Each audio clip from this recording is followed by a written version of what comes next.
Il était une fois à Hollywood. Clairement, le film de Tarantino le moins accessible et celui qui va le plus diviser. You talking to me? Well, who the hell else are you talking to? Talking to me? Well, I'm the only one here.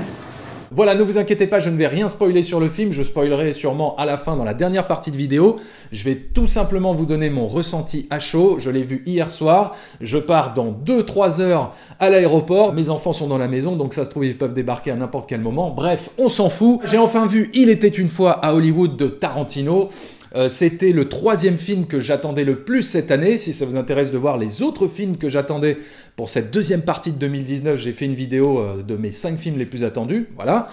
Donc, évidemment, chaque film de Tarantino est un événement cinématographique. Ça suscite énormément d'attentes. Le trailer nous avait tous hypés, c'est vrai. Même si il y avait quand même une petite crainte sur ce trailer, c'est-à-dire qu'on n'arrivait pas vraiment à déceler quelle allait être l'histoire, ou on va dire l'intrigue du film. On n'arrivait pas vraiment à comprendre comment l'histoire de cet acteur et de son cascadeur qui sont dans l'industrie hollywoodienne allait rejoindre l'histoire de la tuerie de Sharon Tate et tout ça par la secte de Charles Manson. On n'arrivait pas très bien à comprendre quels allaient être les enjeux. Et effectivement, c'est pour ça que le film va, je pense, diviser les fans, va peut-être décevoir, va peut-être laisser sur le bas-côté certains spectateurs, c'est que le film n'a pas véritablement d'intrigue, n'a pas véritablement d'enjeu. Alors je suis un peu embêté parce qu'effectivement, quand je suis sorti de la salle, j'étais un peu décontenancé parce que il faut quand même attendre presque 2 heures pour comprendre où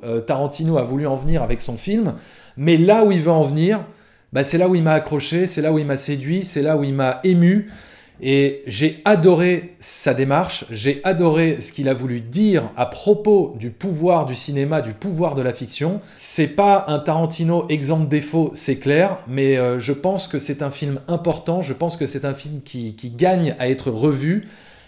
C'est un film dans lequel j'ai pas trouvé le temps si long que ça finalement, parce que j'ai pris plaisir à traverser cette époque hollywoodienne aux côtés de Brad Pitt et de DiCaprio.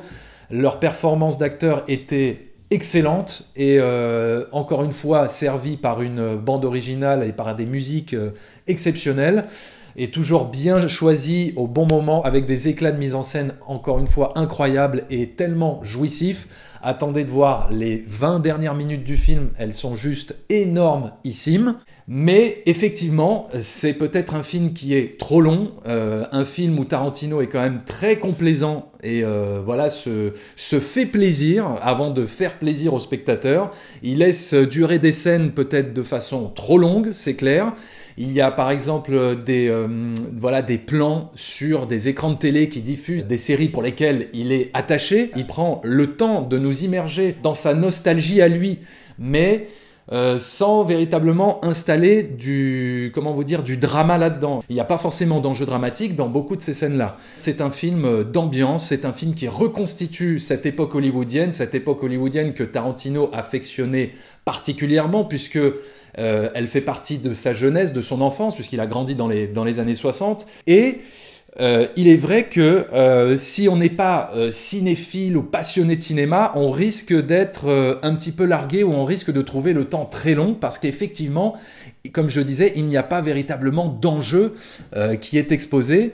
Il n'y a pas vraiment une intrigue qu'on suit, c'est-à-dire que l'enjeu, on va dire, du film est est-ce que DiCaprio va réussir à rester dans l'industrie hollywoodienne, va réussir à rester à Hollywood pour faire des films, puisqu'il est sur la pente descendante, il est presque un has-been, comme il le dit lui-même, et donc on suit leur évolution au sein de cette industrie hollywoodienne qui est en train de changer, puisqu'on est à une époque véritablement charnière dans l'histoire d'Hollywood, puisque c'est l'avènement du nouvel Hollywood qui est en train d'arriver, avec des films comme Easy Rider, par exemple, l'avènement d'une époque plus dépressive, plus violente, plus sombre, qui va être précipitée par la tuerie de Charles Manson. Après, pour moi, il n'y a pas qu'une seule manière de faire du cinéma, il n'y a pas qu'une seule manière d'écrire des films, on n'est pas obligé de suivre les règles classiques de l'écriture de scénario, et je pense que Tarantino est très, très au courant du fait. On peut contourner les règles, et c'est ce qu'il fait. Après, rares sont les réalisateurs qui y sont arrivés. Je pense d'ailleurs notamment à Richard Linklater avec un film comme Everybody Wants Some, qui n'avait pas véritablement d'enjeu dramatique fort, il n'y avait pas véritablement d'intrigue dans son film, mais Pourtant, le film fonctionnait parce qu'il réussissait à rendre attachants tous ces personnages. On avait envie de suivre leur histoire, de faire partie de leur bande, d'être à leur côté, de passer du temps avec eux, de suivre leur quotidien. Eh ben, c'est exactement la même chose avec Il était une fois Hollywood. C'est un petit peu une sorte de Everybody Wants Some, mais à Hollywood, à la fin des années 60, avec DiCaprio et Brad Pitt, c'est-à-dire qu'on passe du temps avec eux sur les plateaux de tournage, dans leur voiture, quand ils traversent Los Angeles, ils se baladent dans les rues d'Hollywood, ils font des choses très quotidiennes.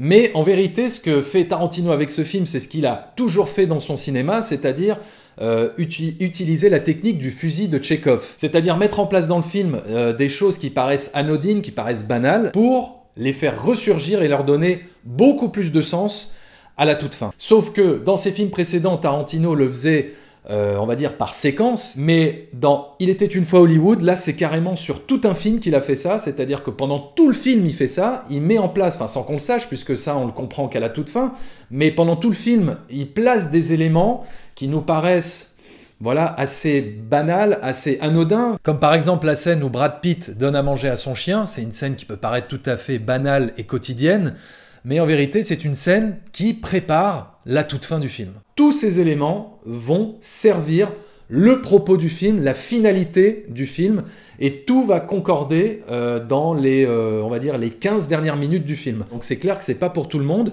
et surtout, ce qui va déstabiliser, c'est qu'il n'y a pas véritablement, dans cette histoire, d'antagoniste. Pour qu'il y ait des conflits, on va dire, entre les personnages, il faut qu'il y ait un antagoniste. Mais en vérité, si, il y a un antagoniste dans Il était une fois Hollywood, sauf qu'il est sous une forme abstraite. L'antagoniste, c'est la réalité. La réalité qui est sans cesse en conflit avec la fiction. Et c'est ça, ce que nous raconte Il était une fois Hollywood, c'est cette lutte permanente entre la fiction et la réalité. Qui va gagner? Qui va remporter la victoire à la fin du film? Est-ce que c'est la réalité ou est-ce que c'est la fiction? Et c'est toute cette démarche-là de Tarantino qui m'a ému dans Il était une fois Hollywood, c'est de rendre un hommage vibrant au pouvoir de la fiction. Et comment la fiction, le cinéma, c'est le seul échappatoire à la réalité. Le personnage de Sharon Tate, qui est joué par Margot Robbie, n'est pas vraiment développé dans le film.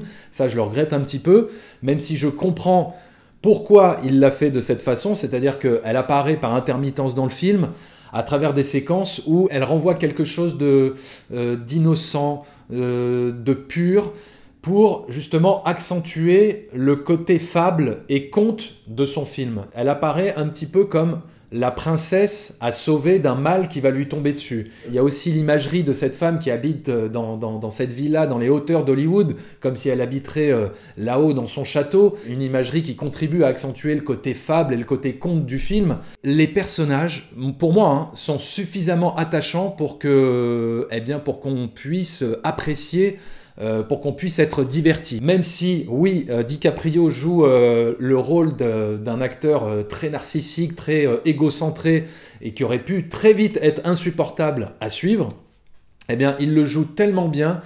On ressent la douleur et la souffrance de l'acteur. Il y a carrément une scène où il pète un boulon dans sa caravane. Et ça, j'ai trouvé que c'était une scène de jeu d'acteur magistrale. Et il y a par exemple une idée de mise en scène que j'ai adorée dans le film, c'est le fait de mettre le spectateur à la place du réalisateur. C'est-à-dire que dans le film, il y a beaucoup de passages où DiCaprio joue des scènes du film qu'il est en train de tourner, et on voit toutes ces scènes-là. Et ça dure pas seulement 30 secondes ou une minute, ça dure un temps assez conséquent. Et en fait, le spectateur est à la place, est en vue subjective du réalisateur, de la caméra. Et ça, j'ai adoré parce qu'on a presque l'impression, nous, spectateurs, de réaliser le film. C'est-à-dire que quand DiCaprio se plante sur une scène, nous, on reste du point de vue de la caméra et la caméra revient à son point de départ. Jamais on ne voit l'équipe technique, les techniciens, etc. Et ça, j'ai trouvé que c'était une idée de mise en scène géniale pour nous immerger dans la peau d'un réalisateur. Et je pense que ces deux personnages, DiCaprio et Brad Pitt, sont une sorte de reflet de Quentin Tarantino, c'est-à-dire l'hémisphère gauche et l'hémisphère droit, peut-être, quelque chose comme ça, de Quentin Tarantino. On a d'un côté DiCaprio, qui est la partie artistique de Tarantino, qui se pose des questions sur son avenir, qui se pose des questions sur sa place dans l'industrie hollywoodienne, est-ce qu'il n'est pas un has-been ?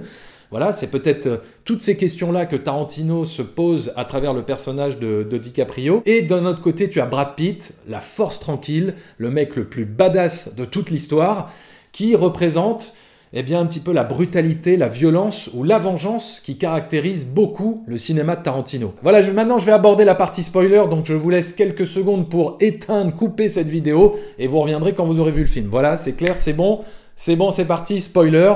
Donc, eh bien, à la fin, Sharon Tate ne meurt pas, ne se fait pas tuer par la clique de Charles Manson. Et ça, j'ai trouvé que c'était du révisionnisme, mais honteux. Non, je plaisante, j'ai adoré.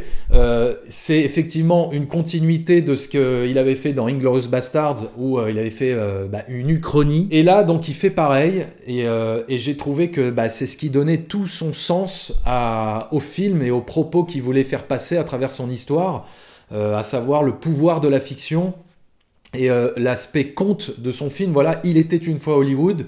Eh bien, une version de l'histoire qui s'est passée comme ça. Et c'est d'autant plus jouissif, puisque la façon dont c'est mis en scène, où tu as Brad Pitt, il est complètement défoncé, et là, il va juste démonter les sbires de Charles Manson, et DiCaprio va finir le travail au lance-flammes. C'est jouissif comme pouvait l'être la fin de Inglourious Basterds. On est dans de la fiction, on est dans du rêve. Et alors pourquoi je parlais de fusil de Tchekhov, etc.